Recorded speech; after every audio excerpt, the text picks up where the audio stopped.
back to another exciting edition of Money Talks. I am your host, Michael Thomas, here today with Thomas Mannschreck of Thomas Development Company. Very excited to have him here today, and it is the first show of 2021. So welcome back to the series of Money Talks. Tom, thank you so much for joining us today. I appreciate the opportunity, and I will ask you, Michael, it's almost the end of February. What did you do in January and February early rather than working on this development? Yeah, it's taken some time to get back to the show. So great point, Tom. And, it's so good to be back to doing the show. As you know, we've been working on some deals and getting them submitted to HUD. And you know what fun that is and challenges there. So we're really glad to have you on the show and be talking about affordable housing. So Tom, you've been an affordable housing developer for over 30 years. I know you've got a background, in the past as a lawyer. And also you're a deacon. So I was wondering what in your history or your past drove you towards wanting to get into the affordable housing business? It's a great question. I was an attorney from 1980 to 1990. Worked my way up to a partnership and board of directors position in what was then a big Boise law firm, about 45 people. And my practice was exclusively representing people in the real estate industry, a variety of different product types, and perhaps even more so than that, representing lenders who were lending to people in the real estate industry. And while I was, doing well in the law, in about 1988, I said, lawyers and accountants are coaches, and our clients are actually playing.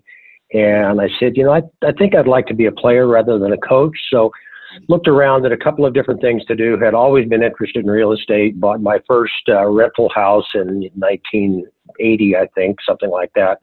And decided to start, with the consent of my firm, building fourplexes for spec and for sale, and that seemed to work out pretty well. And I said, okay, this is what I want to do. We were all the way through the entitlement process in a 44-unit apartment community when I was approached by a residential realtor in Boise who had sold many of the early fourplexes we had developed, and he was contacted by a commercial real estate broker from Orange County, California. Long story short, I was introduced to a syndicator who was in the early stages of our industry, the low-income housing tax credit industry, was doing raising equity on a private placement basis. Again, to make a quite long and quite tortured story fairly short, it turned out he was kind of the precursor to Bernie Madoff. There was a large Ponzi scheme. He was taking dollars out of deal number one to fund deal number two, and a lot of it went to an exorbitant lifestyle that he had. Thomas Development was the only developer amongst dozens all around the country who got paid in full. This gentleman ended up being indicted on securities and tax fraud. I testified at his trial in federal court. He was convicted on 69 of the 70 counts, and the jury was out less than 2 hours, so it was the proverbial open and shut case. He was in federal prison for about 20 years, I believe. So during the course of this, I said, if he can do it wrong and still do it, then Thomas Development can probably do it right. So we started, this is back in the days when the credit was not permanent, so there was not institutional capital like there is right now for the equity. We started doing private placements and did probably half a dozen of those. The credit became permanent in the mid-1990s, and kind of the rest is history. We were attracted and remain attracted to building affordable apartment communities as opposed to market rate because of the ability to serve the people who we serve, whether they're singles, families, seniors, and we're providing an asset, whether it's new, providing a resource of basic necessities, food, clothing, and shelter, providing a resource that for most people is the nicest place they've ever lived. So you started in an interesting way, kind of with what not to do, a bad example, and that inspired you to say, hey, I can do this the right way. And I find that really Exactly. interesting. You know, and Yeah, exactly. just listening to you speak, I mean, of course, I'm in the industry too. But for those that are not in the industry, you use words that, you know, I've seen completely lose people in casual conversations, like syndicator, private placement, for example. Sure. Even one time I was trying to describe it, I said, look, stop me when you don't understand what I'm saying. Low income housing tax credit. And they're like, stop. So I'm lost. I'm already lost. So for those that are not as savvy as you and I are, you in particular, for, you know, people that are interested in affordable housing development, you know, can you give a little bit, I know this is hard to do, but just a little bit of an idea of who invests in affordable housing and why, and then how those communities get built? Sure, happy to do that. First, maybe a little digression or primer on what the low-income housing tax credit is, and importantly, what it is not. It was a component of then-President Ronald Reagan's 1986 huge tax reform act that had many, many other economic stimulus-driven provisions that, by and large, were very successful. Historically, low and moderate income housing has been funded and supported by two branches of the federal government, Farmers Home Administration, now Rural Development, and the United States Department of Housing and Urban Development, HUD. Those programs are both rental assistance based, and then there's a mortgage component that's, you know, not worthy of diving into the details in the short time we have together here. So importantly, and I want you to hold the thought that those programs are rental income based, or rent revenue based would be a better way to state that. The low-income housing tax credit has no rental subsidy component associated with it. In fairly simple terms, you take the construction cost of the building, either new or rehabilitating existing, and let's just make a number up. Let's say that's $1 million. That could generate $900,000 of tax credits, 9% times the $1 million. And that is exactly as the name sounds. That is a tax credit, much like the old investment tax credits, solar credits, other credits that have been in the tax code historically, and some of which still are. And then that credit is earned over a 10-year period. Those who are savvy with their calculators, the syndicator, the equity purchaser, just applies a net present value calculation to that $900,000 hypothetical low-income housing tax credit stream. So when you hear those of us in the industry say, well, I got 80 cents for my credits, that means that $900,000 stream sold for 80 cents on the dollar, or $720,000 in equity. Go back to what I said a few minutes ago, that the HUD and the RD programs are revenue subsidy based. The low-income housing tax credit goes on the sources of funds, the balance sheet, and allows the permanent must-pay debt, the product that Mike's company is so ably processes for us and many others, allows that to be a lower amount, hence has lower payments than a conventionally financed property that may have, 75 or 80 cents on the dollar being permanent must-pay debt. Why is that important? Because the rents are controlled by the Internal Revenue Service. It's a complicated formula that I won't bore people with, but in a good market, say a mid-sized town, we do business in Albuquerque, New Mexico, we do business in Tucson, Arizona, and others.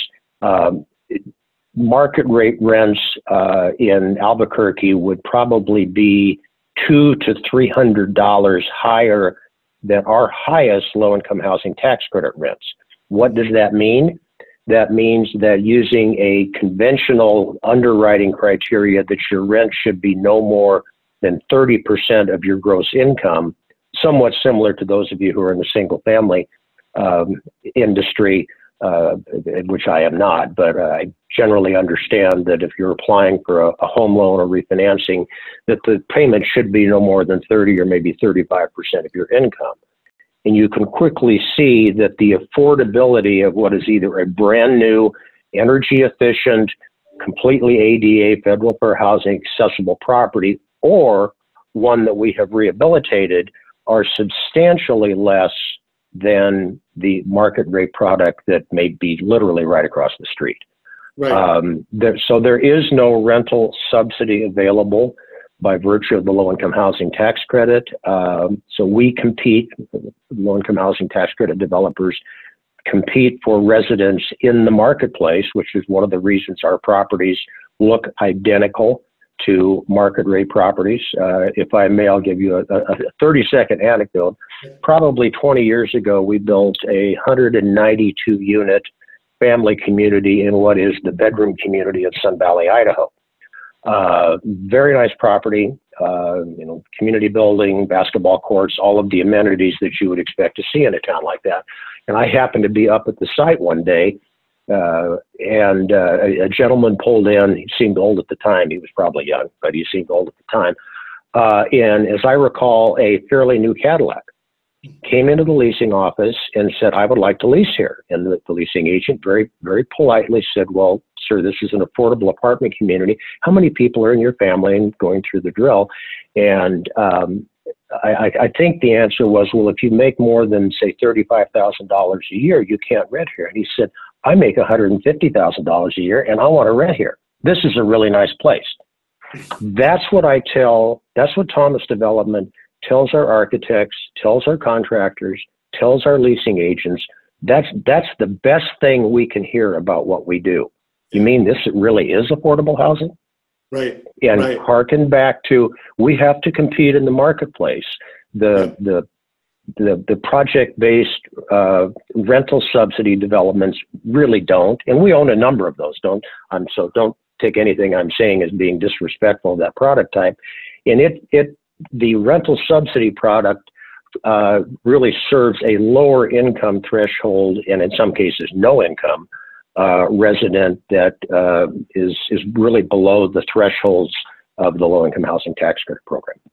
I love that. That's a great story, and you do build very nice properties, and I think that is, it's a testament to what you do as a development company in affordable housing and in market rate, to have them be equivalent in terms of amenities and finishes is really the right way to go. And, it just made me think when you were saying, hey, we're building stuff and then we're providing a reduction in rents, right? How are we going to make that up? So in other words, you're basically getting 30% less, let's call it roughly, in rent revenue than you would on a market rate. It's not like you can go to your general contractor and say, hey guys, this is affordable, so we're all going to take 30% less on this one, right? It doesn't work like that. It costs what it costs to build affordable housing. Absolutely. We don't get breaks from suppliers, from general contractors. We're paying again what the market rate developer would be paying across the street for the identical product. Right, and I mean, in the case of HUD mortgages, you're building something that has to have a 35-year economic and useful life, tax credits. You've got 10 years and then 15 years your compliance period, and there's a multiplier on that. So again, it's not like you can build a lesser product and say, well, it's affordable, so instead of using these walls that we know are going to last, we use really cheap walls. It's just not like that. Yeah, we can't do that. Those of us who've been in the industry for a while remember 2003, 4, 5, when construction prices were ramping up about as fast as they are right now, and the equity markets were absolutely in the tank. And a number of developers started to really I'll say dummy down, because that's what comes to mind, their product. And I remember sitting in a meeting with our staff, and I said, if we can't build things the way we want to build them and make them work economically, we won't build. And we had a couple of years where we may have done one deal rather than 3 or 4. Right. I also want to point out and speak very briefly to energy efficiency, Mike. Thomas Development is very proud of having constructed the first in Idaho and the first in Montana LEED for Homes Platinum certified apartment community. We have constructed a total of 8 or 9 of those, but we're nonetheless constructing to very, very high energy standards. And that's important for a couple of reasons. In most of our properties, our residents pay their own heat source and pay for their lights. And if we don't build an energy efficient envelope, then their housing costs are higher than they should be. That's not acceptable for us. That's great. Yeah, so that you're passing on the energy efficiency, which is in some cases more costly for you to install these higher efficient units, at least initially from a construction standpoint, but it actually delivers a value to the tenants because they pay less in utility expenses. Is that right? Exactly. That's great. That's fantastic. One question I want to ask you too, looking at your portfolio, you've got, I don't even know how many, a lot of properties all over, small parts of the country. And it's so difficult to get into this affordable housing space. I've heard and I've seen other smaller developers struggle to get a foothold. And you found success in getting these tax credit awards that we're talking about in these small communities where I'd say your average size is what, under 50 units, call it roughly. It seems like such a daunting thing to be going all over to these different states and winning these credits and building these smaller properties. How did you make that work? Great question. Without getting mired in the esoteric details of low-income housing tax credits, each state has a finite amount of housing tax credits, which is a function of the state's population, generally speaking. The demand for that credit always, and has for as long as I can remember, last 20 years anyway, since the credit became permanent, has always exceeded the supply. Most states, including Idaho, which is our home court, also have capacity limits on each developer. In other words, you can't have 4 or 5 awards and haven't started any of your apartment communities yet. So Thomas Development was growing at a point in about 1995, 1996, where we felt that the product we were delivering in Idaho could be well received in neighboring states. We chose, for a lot of reasons, to go east rather than west, meaning Montana, Wyoming, Utah, and down to Nevada, rather than going to Washington and Oregon. And many of the towns, including, Mike, the one that you and I are working on right now, Butte, Montana, is about 30 to 35,000 people. It's got commercial air service. It's a similar size to Lewiston, Idaho, the town that I grew up in which we have 5 apartment communities now. So the smaller town space can work well for us and always has, because we're not a big national developer. We have, I think, maybe 6 people on our staff now, not 160. So we can make the numbers work on a 32, 36, 48 unit type apartment community where somebody who's, got a lot more mouths to feed and overhead really can't. We find in those smaller towns that we've almost, with I think one exception, have been universally very well received. We make it a point, whether it's Albuquerque, New Mexico, or Butte, Montana, to locally source as much of the construction component as we can, trying to use local contractors where they are capable of doing what we do, and we generally find that. And we find, through the way we keep track of our records, we find that between 80 and about 88 cents of every construction dollar gets spent in the geographic business platform of the town. So for Butte, Montana, that includes a little town that's 15 miles to the north. For Albuquerque, it may be 30 miles. But my point is that we task our contractors with sourcing locally as much as we can. And we provide that information to the state housing agencies. We provide that information to the local government. And so they can see that, we do what we say. And one of the other things that we say in our business, at least with Thomas Development's philosophy, is we want you, Butte, Montana City Council, to welcome us back at such time as we would like to do another affordable housing development, be it family or senior.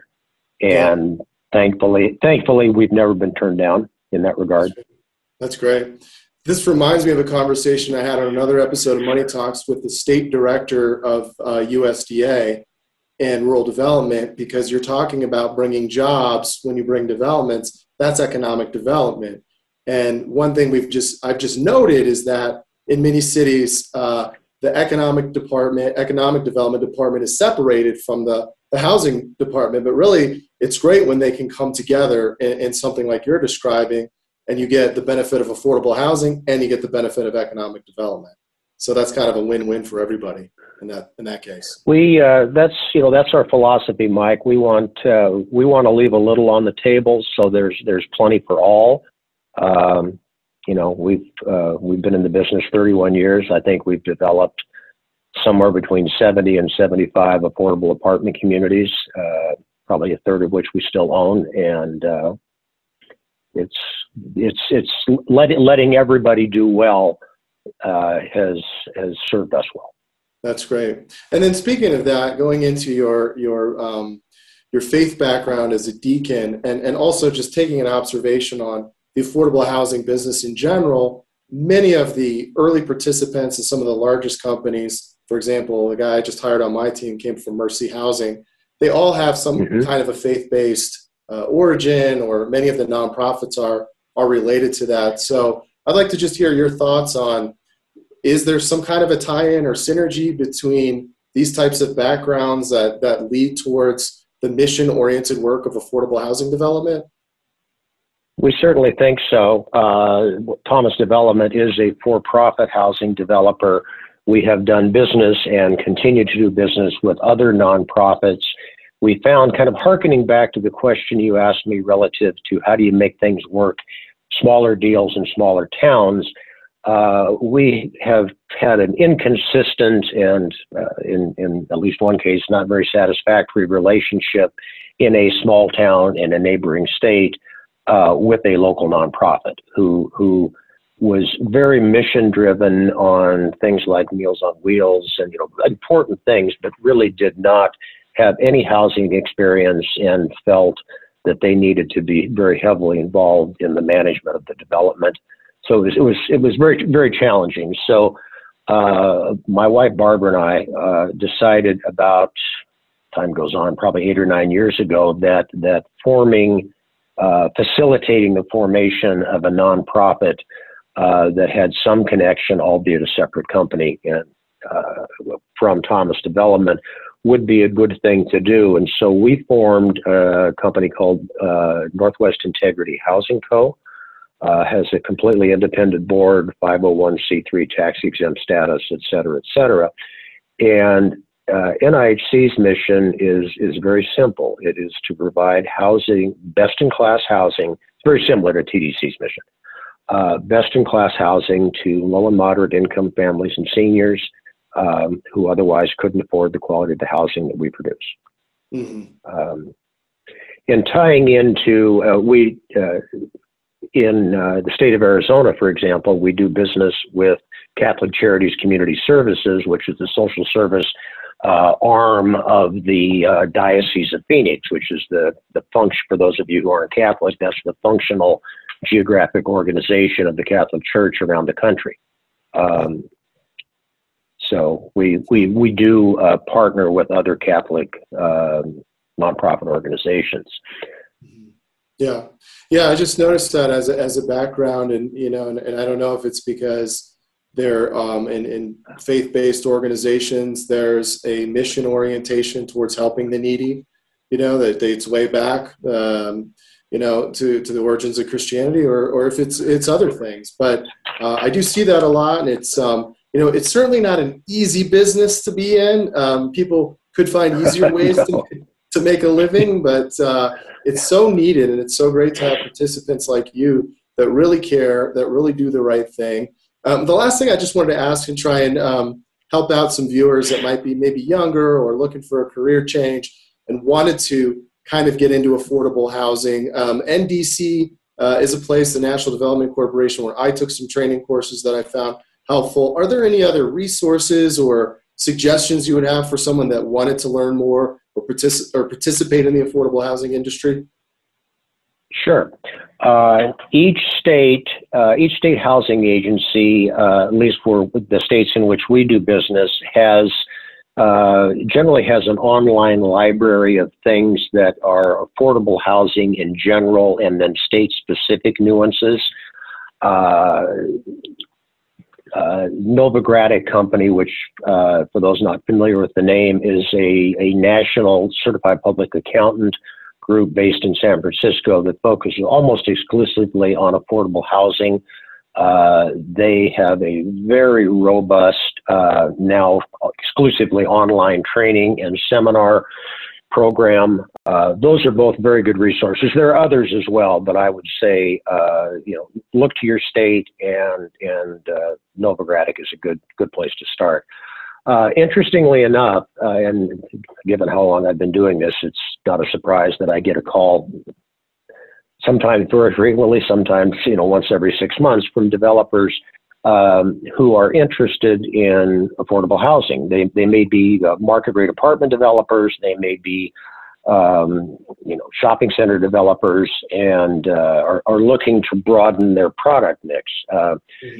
For those of you who remember college economics, and the demand for steak when times are good is high, and the demand for hot dogs is low, and it flips when times are not so good. All of the data published for low-income housing tax credit apartment communities points to a very stable demand. The foreclosure rate is year after year after year is less than 1%. So they're assets, which means that the property's cash flow. Not big, but they cash flow. So some developers are looking to low-income housing tax credit finance properties as a balance in their portfolio. I will say what I say when I receive those calls, and this is not to be self-serving in any way, shape, or form. The equity industry, the businesses who buy the low-income housing tax credits, on my example, the 90 cents selling for the $900,000 selling for $720,000. The example we went through a few minutes ago, those companies who purchase the tax credit equity without any exception that I'm aware of, for a newbie developer, would require doing a joint venture with an experienced affordable housing developer. I tell people, you may have $50 million in the bank and $100 million bonding capability, but to go to, and maybe in some states require newbie developers to joint venture with an experienced developer. So certainly your state agencies, certainly the Novogradac materials are good to kind of learn some of the rudimentary elements of what is a very complicated, anything that involves the IRS is complicated. We all know that. But for those who are really interested in getting involved in this industry, your options are going to work for an affordable housing developer, or if you're at a point in your career where that's not what you want to do, entering into some joint venture relationships until you get your experience. Yeah, no, that makes sense. Yeah, doing some online trainings, getting a feel for it. And then if you're really serious, or you're already, you have money and you're in development, definitely a joint venture. And I kind of say this about, HUD borrowers and people that are coming to the program to borrow. You don't want it to be your first time, right? Even if HUD or a tax credit investor would say, you've never done this before, but you know what? We trust you, and that's okay. You really wouldn't want to be by yourself trying to figure all this stuff out. Because as you and I know, it is a lot. It is a lot to learn. And I would also say, just to wheel off of what you just said, Michael, let's say you're able and willing to go it on your own, and you find an equity partner who will run with you.